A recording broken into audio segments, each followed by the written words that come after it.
आज का ये दिव्य क्रमांक बड़े ही चमत्कारिक तरीके से आपको एक विधि सिखाने वाला है, क्योंकि आज के इस क्रमांक में हमने शामिल किया है एक ऐसा गुप्त और रहस्यमयी उपाय जिसको करने से साधक के सभी मनोरथ पूर्ण होते हैं।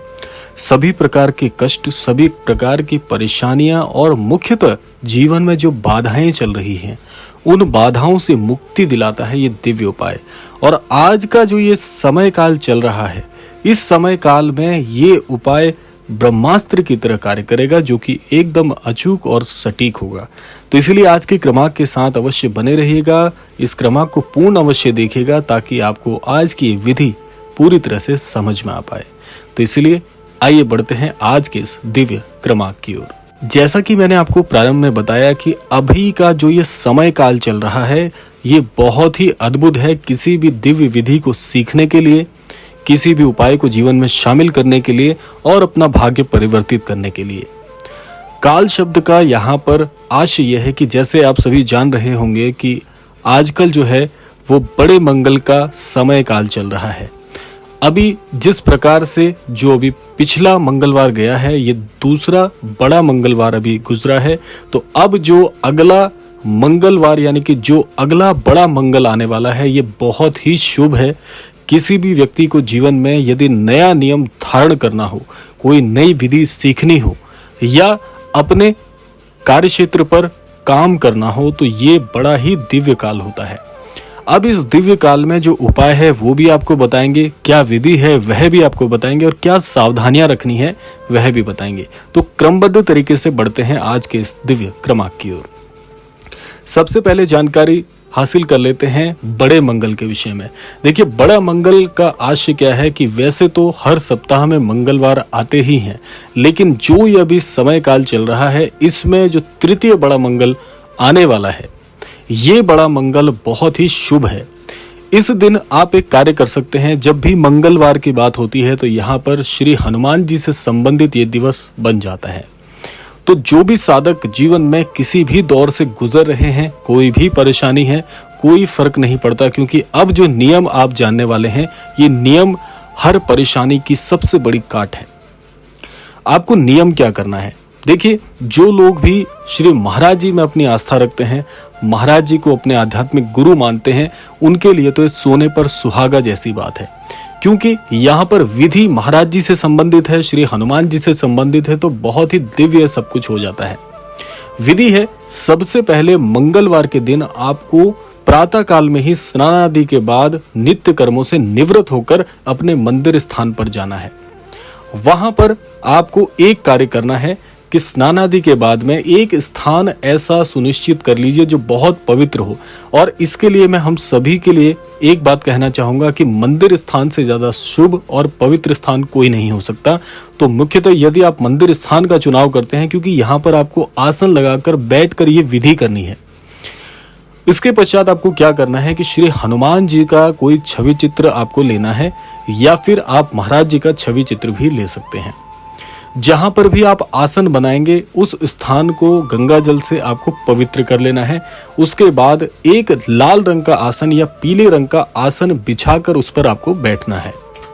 बैठने के पश्चात में आपको सबसे पहले एक कार्य करना है। कुछ सामग्री इसमें लगेगी। सामग्री बहुत सरल सी है कि आपको एक तांबे का पात्र लेना है, एक तांबे का लोटा लेना है, जिसमें जल भर के आपको अपने समक्ष रख लेना है, यानी कि श्री हनुमान जी के छवि चित्र, और आपके बीच में इस जल से पटे हुए पात्र को आपको स्थापित करना है।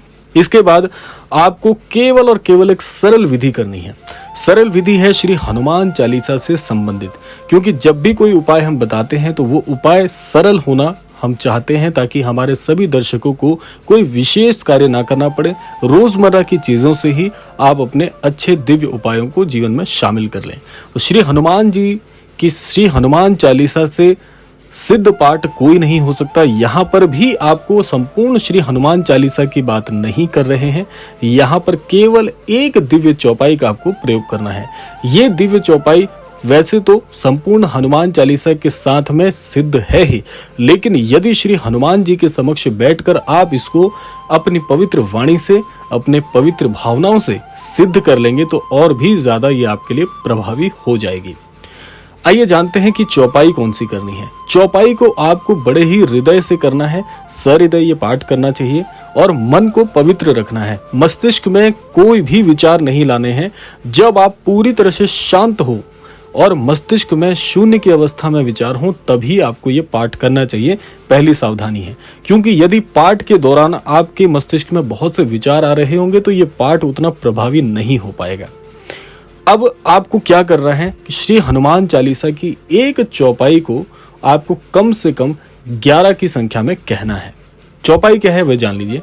चौपाई है, दुर्गम काज जगत के जेते, सुगम अनुग्रह तुमरे ते, राम दुआरे तुम रखवारे,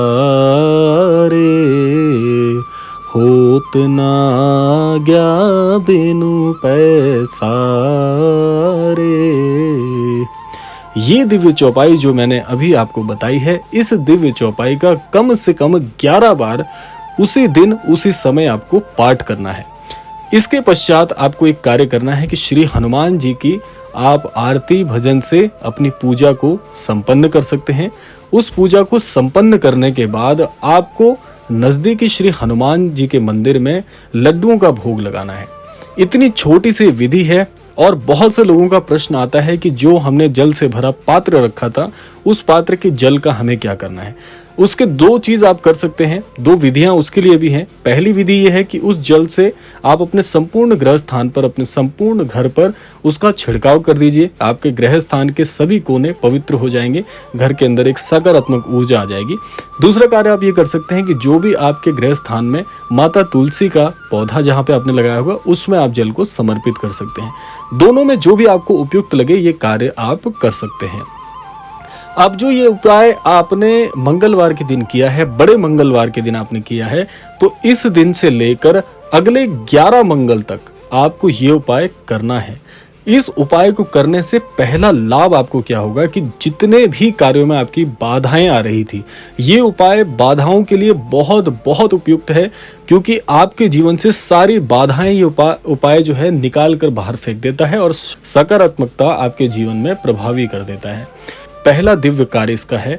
दूसरा दिव्य कार्य क्या है कि जिन भी लोगों के जीवन में कर्ज की स्थिति से लोग बहुत परेशान रहते हैं, कि बेवजह ही कर्जवान बन जाते हैं, तो ये कर्ज की स्थिति से बहुत ही शीघ्रता से मुक्ति दिलाता है। तीसरा सबसे बड़ा लाभ क्या है कि तीसरा लाभ है आपके कार्य क्षेत्र में काफी समय से यदि आपको परेशानियां आ रही थी, आपके सहयोगी जन आपको समर्थन नहीं दे रहे थे या आपकी पदोन्नति रुकी हुई थी, तो ये उसमें भी लाभ देता है। विद्यार्थियों के लिए बहुत ही सफलतापूर्वक ये उपाय है। इसको करने से जीवन में सफलताओं के नए नए मार्गदर्शन आपको प्राप्त होते हैं। जिन भी विद्यार्थियों का पढ़ाई में मन नहीं लगता, उनके लिए ये तो रामबाण उपाय है। तो हर क्षेत्र में ये उपाय आपकी बहुत सहायता करता है। अब इसकी कुछ सावधानियां जान लेते हैं। सावधानियां बहुत कम है, क्योंकि सावधानियां यदि अगर आप रख के चल रहे हैं, पहली सावधानी तो यही है कि हृदय पूर्वक आपको ये पाठ करना है। यदि मस्तिष्क में बहुत सारे विचार होंगे तो इसका लाभ आपको नहीं मिलेगा। दूसरी सावधानी यह है कि जो भी नियम आप बड़े मंगल से बनाएंगे, यानी जो 11 मंगल आपको करने हैं, बीच में उसका खंडन नहीं होना चाहिए। यदि आप ये पाठ करना चाहते हैं, हृदय से करिएगा, 11 मंगल जरूर कीजिएगा, तो आपको इसका लाभ 100% मिलेगा।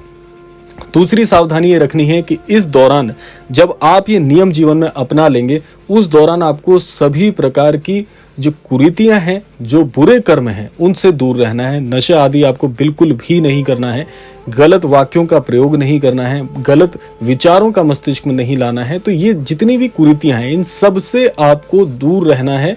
कम से कम 11 मंगल तो जरूर ये उपाय करना है। और इस उपाय में एक चीज का और ध्यान रखना है कि कभी भी किसी बड़े बुजुर्ग का दिल आपको नहीं दुखाना है, अन्यथा आपकी सारी पूजा विफल हो जाएगी। क्योंकि एक तरफ से आप श्री हनुमान जी से आशीर्वाद लेना चाहते हैं, और श्री हनुमान जी आप सभी जानते हैं कि साधु संत के रखवारे हैं, और सभी की रक्षा करते हैं। तो इसलिए मुख्य तो इस बात का ध्यान रखिएगा, यही छोटी मोटी सावधानियां आपको रखनी है, अन्यथा आपके सारे कार्य श्री हनुमान जी के आशीर्वाद से पूर्ण हो जाते हैं। तो ये थी उपाय और वो संपूर्ण विधि जो आपको बताई। इसी क्रम में आप इसको करेंगे तो निसंदेह आपको 100% इसका लाभ देखने को जरूर मिलेगा। आशा करते हैं विधान आपको समझ में आया होगा और आप इससे लाभान्वित भी होंगे। इसी कामना के साथ विदा लेने का समय भी आ गया है। विदा लेने से पूर्व समय है प्रार्थना का। यही प्रार्थना करना चाहूंगा कि श्री हनुमान जी आप सभी को सन्मति और सद्बुद्धि की प्राप्ति कराएं, इस संपूर्ण सृष्टि का, इस संपूर्ण लोक का कल्याण हो। इसी कामना के साथ विदा लेते हैं, मिलते हैं अगले क्रमांक में। तब तक के लिए जय श्री राम, जय गुरुदेव, जय उत्तराखंड।